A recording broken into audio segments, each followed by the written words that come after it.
Existe en él una búsqueda de independencia y autoafirmación a la vez de un estilo de oposición y negativismo. Busco no depender de nadie para estar bien, o de perdido en esasando. A eso se refiere la búsqueda de independencia, no económica, laboral ni social. Hablo de independencia emocional, y uno de mis tantos contrastes es no depender y respeto mucho mis formas y necesidades, pero a veces muy a la defensiva. Mi punto de vista y mi manera de pensar las voy a defender a capa y espada. No sé si esto sea algo bueno o malo, simplemente existe en mí y lo acepto. Tampoco sé si esto me haga auténtico o simplemente sea una característica muy común en la naturaleza humana. Ojalá sea algo único porque eso de ser como todo mundo no va de acuerdo con mis creencias. Presenta un índice alto de hostilidad, es decir, la actitud que implica el disgusto y la evaluación cognitiva hacia los demás. Tiende a presentarse como una variable cognitiva caracterizada por la devaluación de la importancia y de las motivaciones ajenas, por la percepción de que las otras personas son una fuente de conflicto y de que uno mismo está en oposición con los demás. Creo yo que lo importante de todo este párrafo es: presenta un índice alto de hostilidad. Esto se refiere a que racionalmente tiendo a quitarle importancia a las opiniones y motivaciones de terceras personas. Esto tiene algo de verdad, pero no es absoluta. No desacredito a todas las personas, no soy ese tipo. Siempre habrá alguien que sabe más que yo o que me pueda aconsejar mejor que yo mismo. Por eso te digo que esta no es verdad absoluta.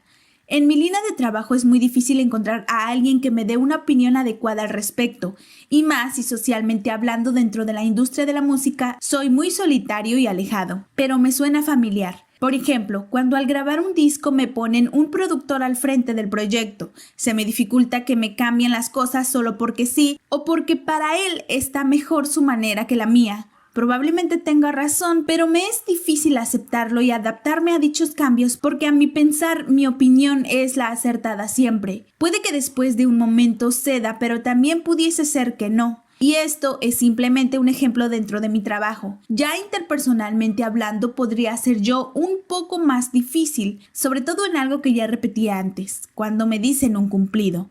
Al yo rechazarlo y cuestionar de dónde vino, estoy devaluando cognitivamente los gustos y opiniones del complimentador. Como quiera. ¿Quién en su mente sana me diría un cumplido?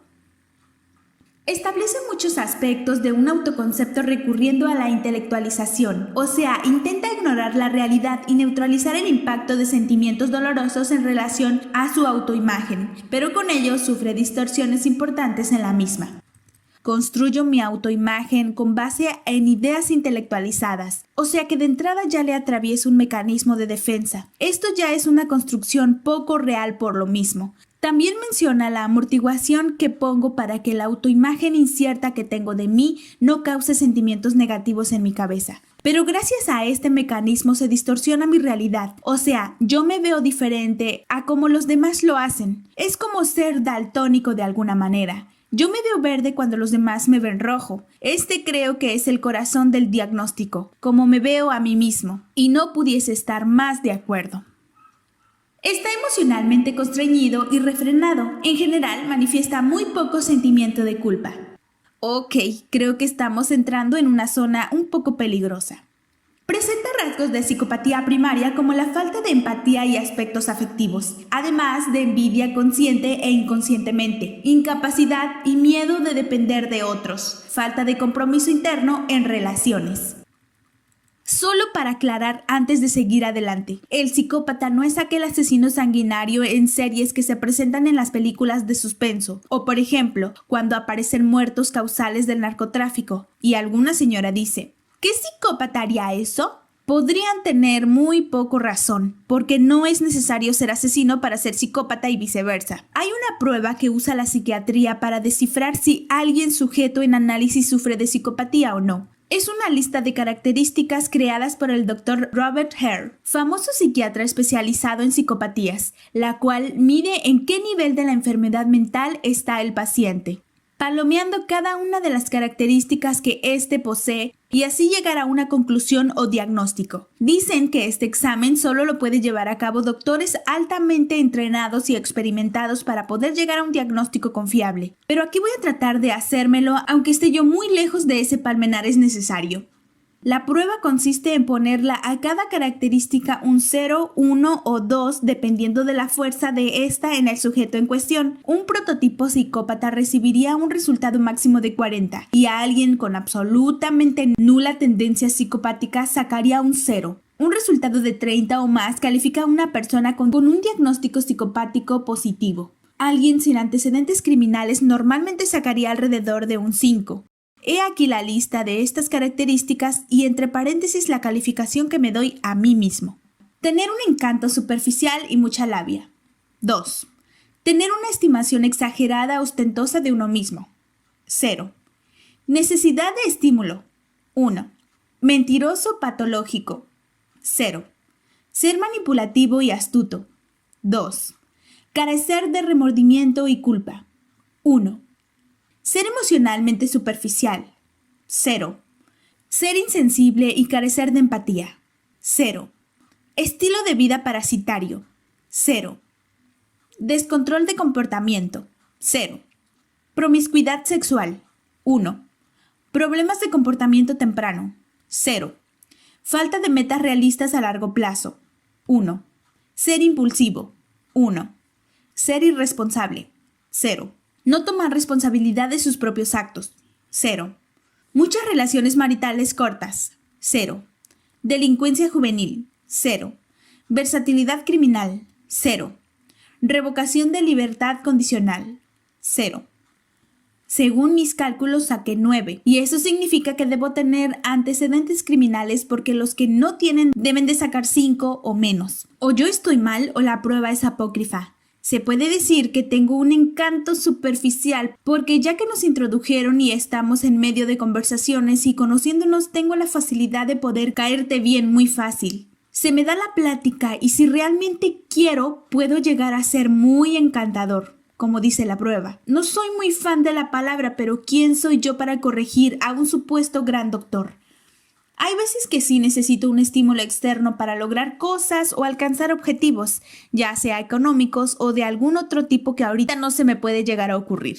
Tengo que aceptar que puedo llegar a ser manipulativo, incluso a caer en lo maquiavélico. Y creo también que poseo un buen nivel de astucia para conseguir lo que quiero. En cuanto a la culpa y remordimiento puse 1 porque hay veces que para llegar a ese fin los medios los puedo ignorar en cuanto a si son buenos o malos. Claro que no en todos los aspectos, pero te podría decir que no estoy en desacuerdo con el dicho, el fin sí justifica los medios. Eso sí, jamás lastimaría a alguien de ninguna manera para conseguir lo que quiero. En cuanto a la promiscuidad, no soy un promiscuo. Cuando estoy en una relación con compromiso en ella, no ando por el mundo a ver qué agarro. En cambio, cuando ando solo, no le veo el daño en tomar decisiones de esa índole si sé que no estoy dañando a nadie al conseguir el fin sexual. No le veo lo malo en tener esa libertad, claro, sin convertirlo en libertinaje. Y ojo, todo es porque nadie saldría lastimado en esta hipótesis. Cuando entran sentimientos ajenos al juego, ahí sí yo no le entro. Quise poner 1 por lo que te acabo de explicar. Dejarlo en 0 sería irresponsable de mi parte. He repetido varias ocasiones que trato de vivir al día, sin tener grandes planes a futuro o a largo plazo. Eso de cómo me veo en 5 años no es mucho de mi agrado. Primero porque no sé cómo me vea y segundo porque muchas cosas fuera de mi control pueden suceder cambiando así el camino de mi deseo un lustro después. Mejor me mantengo al día sin tener sueños inalcanzables. A veces tomo decisiones precipitadas y eso me hace impulsivo. También quiero compartir que puedo ser muy decidioso en muchos aspectos, tanto en decisiones importantes como en algunas triviales, como qué voy a pedir de comer, cuáles zapatos comprar entre estos dos, qué película ver en el cine, etc. También hay ocasiones en donde pienso mucho las cosas y me lanzo sin prever consecuencias y eso me hace impulsivo. No es algo que me guste, pero es algo real. Mónica menciona algunos otros que no están en la prueba HARE, pero lo raro es que puso en el diagnóstico uno que sí está en la prueba, pero yo no los encontré en mi persona. Por ejemplo, la falta de empatía. Eso es una total mentira. Si algo siento es empatía. Cuando estaba niño y golpeé a mi perro Nike por ser mal portado, este empezó a hacer sonidos llorosos, los cuales me hicieron llorar a mí automáticamente y no me cansé de pedirle perdón al pastor belga. Si un perro causó eso en mí, no te quiero ni mencionar lo que pasaría con una persona. Y sí hay ejemplos, pero con el de Nike creo que lo dejo en claro. Menciona la falta de compromiso en mis relaciones y también estoy muy en desacuerdo. Si algo tengo en eso, me comprometo en una relación donde yo decido estar. Si no quisiera o no sintiera el compromiso, simplemente no estaría en ella. Y ya que dice que no siento empatía y no tengo remordimientos, pues no me costaría nada dejar tal relación. Pero como está equivocada, tengo que hacer mi defensa en contra de esta blasfemia. Repito, esa autoevaluación que me acaba de hacer no está bien vista por los psiquiatras. No cuenta como un diagnóstico real, pero me envalentoné y por el bien de ese capítulo, también para que no se me llame sociópata en las calles, lo llevaré a cabo. Espero y no me tengas miedo en un futuro. No soy ningún asesino. Utiliza la racionalización, la intelectualización y la anulación como mecanismo de defensa frecuentes. Con esto se entiende le es más fácil quitarle toda la carga afectiva a situaciones y procesarlas como cuestiones racionales solamente. Sin embargo, este intento de sobresimplificación frecuentemente lo encierra en un círculo vicioso de frustración y no encuentra soluciones. Sí, soy un ser muy racional. Meto muchas veces primero la cabeza que el corazón. La cabeza te da el camino más inteligente y el más analítico, ¿no crees? Para tomar mejores decisiones en la vida, creo yo que quitar la carga afectiva puede ser una buena manera de llegar a la sensatez y así tomarla lo más certera posible. No estoy diciendo que esta sea la manera ideal de hacer las cosas. De hecho, por eso mismo el diagnóstico dicta que esa racionalización me encierra en un círculo vicioso y que al finalizar el día no encuentro soluciones. Es muy relativa esa aseveración, porque así como hay cosas en las que sí soluciona el problema, también puede haber cuando no lo hago. No sé en qué porcentaje esté una contra otra, pero sí hay un cierto balance. Tiene visiones parcializadas y fatalistas del amor, así como una trivialización de la figura femenina. La visión fatalista del amor no estoy muy seguro a qué se refiera, pero supongo que se refiere a que no le veo el caso si de seguro acabará mal. Si estoy en lo correcto, déjame decirte que ese diagnóstico pudo haber estado bien en el año 2009. Pero no en la actualidad. Así como el amor puede terminar mal, también una relación de trabajo o de amigos. Eso no puede ser una limitante para probarlo. No puedes vivir encerrado en tu capullo para que nadie te lastime. Tienes que salir al mundo y ser lastimado. Tienes que crear ese callo para que llegues al punto donde el lastimarte requiera una situación muchísimo más fuerte que las que anteriormente lo hacían. Tienes que ponerle una capa de protección a tu corazón con cada lastimada. Y para llegar a eso, pues te tienes que enamorar, ¿no? Buscaré la definición exacta de trivialización. Ya la encontré. Según un diccionario, significa menospreciar o restarle importancia. Yo siempre he dicho que la mujer es el género bello y el más fuerte. Es la mujer la que nos trae al mundo, la que nos educa, la que normalmente es la de buenos sentimientos en una relación. Es aquella que le da belleza a nuestro mundo tan horrorífico. ¿Cómo podría yo menospreciar a la figura femenina? No entiendo cómo pudo llegar eso a mi diagnóstico. ¿Se habrá confundido de paciente? Actitud ambivalente frente a la figura paterna, que visualiza como una figura que juzga y presiona, pero firme y admirable.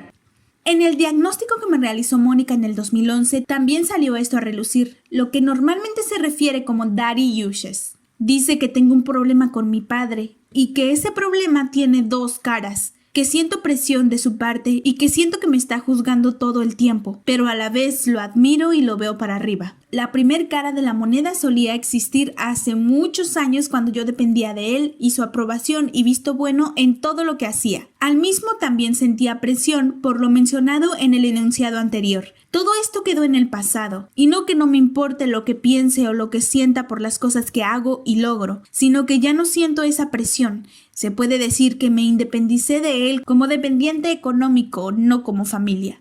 Por supuesto que quisiera que estuviera de acuerdo con todo lo que hago, pero si no lo está, no me causa ningún tipo de sentimiento negativo. Por ejemplo, se acaba de dar cuenta de la existencia de mis tatuajes por medio de una fotografía que salió en el periódico. Me preguntó, se los enseñé, los cuales tengo de hace más de 6 años, pero él no los había visto. Y obviamente no fueron de su agrado, pero no hubo gran conflicto. No hubo nada en absoluto más que un Pobre de ti si te pones otro. En son de broma. Los había mantenido en secreto porque sé que a él no le gustan, y más para ahorrarle un tipo de decepción que para protegerme. Él, aunque ya retirado, sigue siendo mi modelo a seguir y merece mi total admiración por todo lo que logró en la vida, cómo lo hizo y por la manera que provee para toda la familia. Ahorita solo existe un solo lado de esa moneda, y es la de la figura firme y admirable. En el pasado pudo haber existido un poco de esa dualidad, pero ahora ya no. Aquí termina el diagnóstico que Mónica me hizo el favor de hacer, y con ello mi respuesta a estas acusaciones tanto de ser agresivo, de misógino y hasta de psicópata. Lo que me llevo de todo esto es mi interminable lucha contra mi baja autoestima, la cual creo que ha sido mi más grande enemigo en estos 35 años de vida. Es algo que he batallado mucho para lidiar con, imposible de vencer a menos que me meta a un tipo de tratamiento, lo cual no va a suceder. También me llevo que tengo rasgos psicopáticos según las pruebas emitidas por mi amiga psicóloga. Pero según mi autoevaluación soy un cuarto de un total psicópata, sacando 9 puntos de 40 posibles.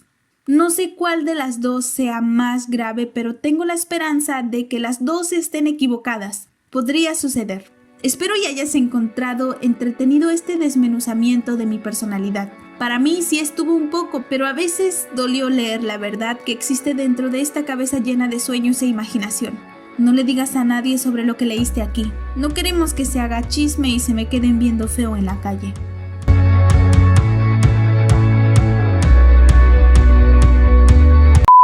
Hay una prueba que usa la psiquiatría. También me llegó ser insensa. El fin sí justifica. Actitud ambivalente frente a la